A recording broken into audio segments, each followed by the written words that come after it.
कर्नाटक में RP college के अंदर जो हुआ है वो हमारी बहादुर बेटी मुस्कान खान।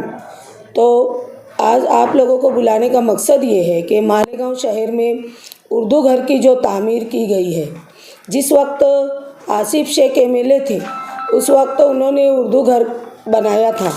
तो हम ऐसा चाहते हैं कि हम ये महासभा में विषय लेकर और ये बहादुर बेटी मुस्कान खान, मोहम्मद हुसैन खान, ये हवा की शेरनी बेटी, इसका नाम उर्दू घर को दिया जाए, ऐसा हम महासभा में विषय लेकर ठहराव करके उसको हम मुस्कान खान के नाम से मंसूब करना चाहते हैं।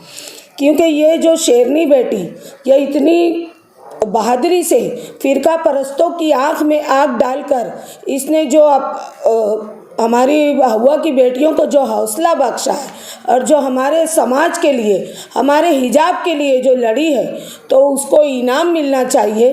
तो हम उर्दू घर को मुस्कान खान नाम देकर उसको इनाम, उसको ये तोहफ़ा देना चाहते हैं। जिस तरीके से मौलाना महमूद मदनी साहब ने 5 लाख रुपये का इनाम बख्शिश उनको देकर उनकी हौसला अफजाई की है, हम भी चाहते हैं कि इसी तरीके से मुस्कान खान को ये उर्दू घर का नाम मुस्कान खान के नाम से मंसूब करके उस बहादुर शेरनी को हम इनाम बख्शना चाहते हैं। हिजाब को लेकर जो हुआ है वो बिल्कुल होना नहीं चाहिए था, क्योंकि हिजाब में तो मुस्लिम समाज की लड़कियां, माँ बहनें रहती है, लेकिन हिंदू बहनें भी हिजाब का इस्तेमाल करती हैं, वो भी आजकल हिजाब में रहती हैं। और मैं तो आप लोगों को स्कार्फ वाला हिजाब वो भी पहनती है। मैं आप लोगों के चैनल के माध्यम से मैं यही कहना चाहती हूँ कि हिजाब जो है वो हमारा शरई हक है, उसको हिजाब में रहने से हमें कोई नहीं रोक सकता है। और मालेगांव शहर में अगर उर्दू घर की तामीर जो हुई है एमएलए आसिफ शेख के दौर इक़्तिदार में, ये 8 करोड़ की लागत से उर्दू घर की तामीर हुई है। ये अगर उर्दू घर, क्योंकि इस उर्दू घर में हमारे उर्दू घर में कल्चर हॉल है, स्टडी सेंटर है, तालीम से जुड़े हर शुबे उस उर्दू घर में मौजूद है।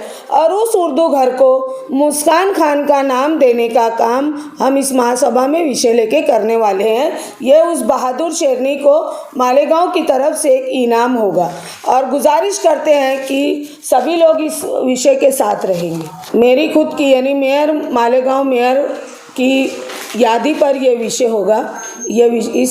मेरी यादी पर यह विषय लेकर बाकायदा महासभा में ठहराव करेंगे हम और उस उर्दू घर को मुस्कान खान के नाम से मंसूब करने का हमने फैसला लिया है।